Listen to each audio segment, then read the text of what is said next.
O Teologando de hoje, ele tem o título de Mercadores do Caos, e vou ler o texto de Tiago, capítulo 4, versículo de 1 a 3. Está escrito assim: de onde vêm as guerras e pelejas entre vós?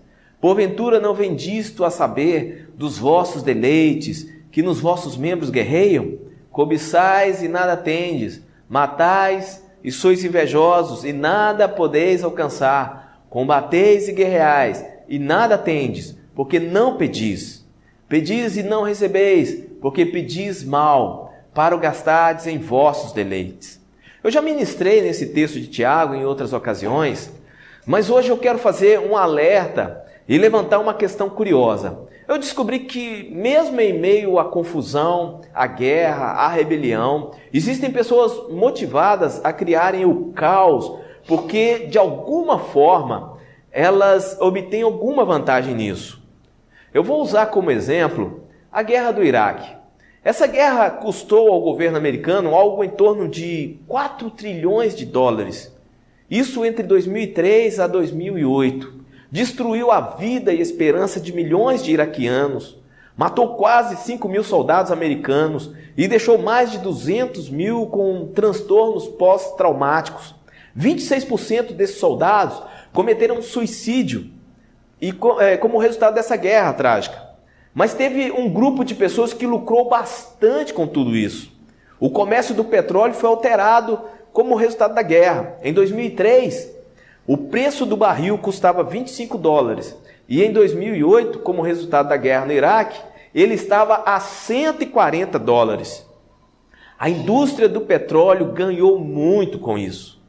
Então pronto, eu usei a guerra no Iraque como um exemplo. Mas toda e qualquer guerra que aconteceu ou está acontecendo pelo mundo tem os seus senhores, aqueles que estão lucrando e de alguma forma manipulando para que isso não acabe, senão eles perderão as vantagens que o cercam.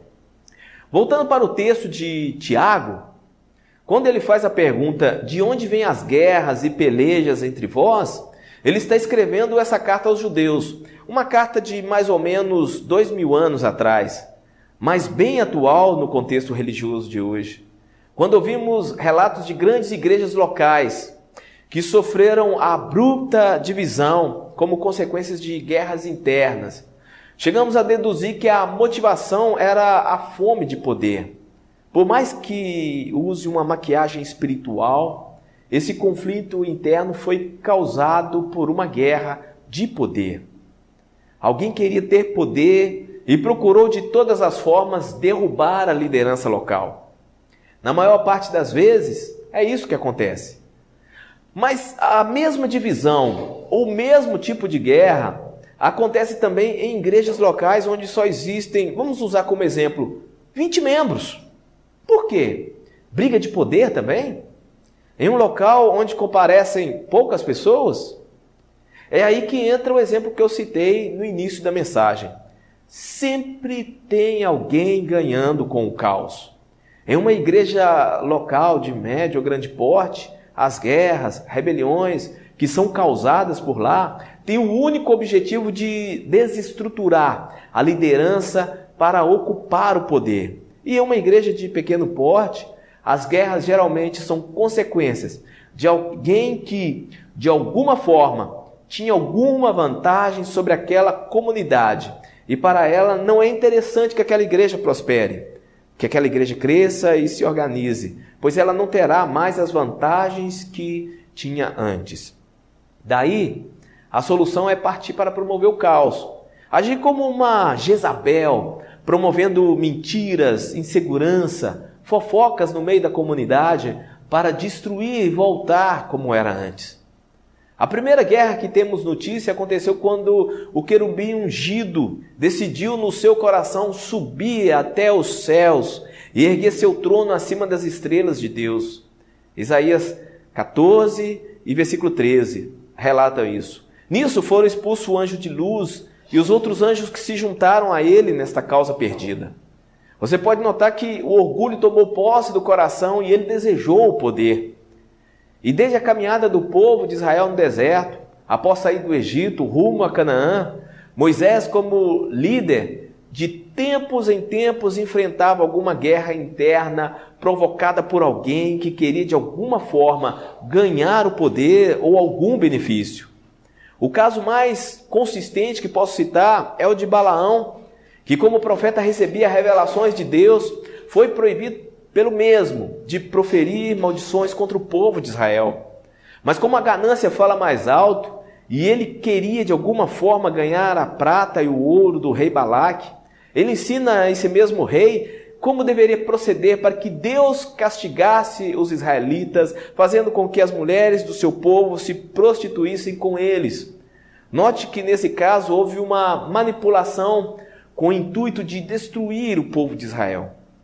Geralmente nessas guerras internas, a pessoa trabalha pelas costas do líder, agindo covardemente e manipulando pessoas para que façam o trabalho sujo. De onde vêm as guerras que existem entre vocês? Com certeza, não vêm de pacificadores, dos amantes da paz. Essas guerras procedem dos seus impulsos maus, da velha natureza caída, dos desejos carnais. Talvez a melhor forma de apresentar o versículo seria: você quer coisas que não tem capacidade de ter. Você mata e é invejoso, mas não consegue satisfazer os seus desejos. Você briga e guerreia, mas não tem o que deseja porque não pede a Deus. Você pede, mas não recebe porque a sua motivação é errada. A raiz de toda guerra é o desejo, a ganância, que acaba gerando o pecado da rebelião e do orgulho. E como parar isso? Parando de agradar o diabo. Resistir ao diabo e ele fugirá de vós. É o que os próximos versículos aconselharão. Chegai-vos a Deus e ele chegará a vós. Lavai as mãos, ou seja, purifique-se, santifique-se. E apesar de tudo, ainda existe esperança. Quando Tiago aconselha: humilhai-vos perante a mão de Deus, para que a seu tempo vos exalte, entristecidos e arrependidos de seus pecados, de suas rebeliões e guerras, rendem-se ao Senhor, Ele está disposto a perdoar. Eu quero terminar aqui citando Mateus capítulo 5, versículo 9, que tem uma frase de Jesus dizendo assim: bem-aventurado os pacificadores, porque serão chamados filhos de Deus. Seja um filho de Deus, seja um pacificador.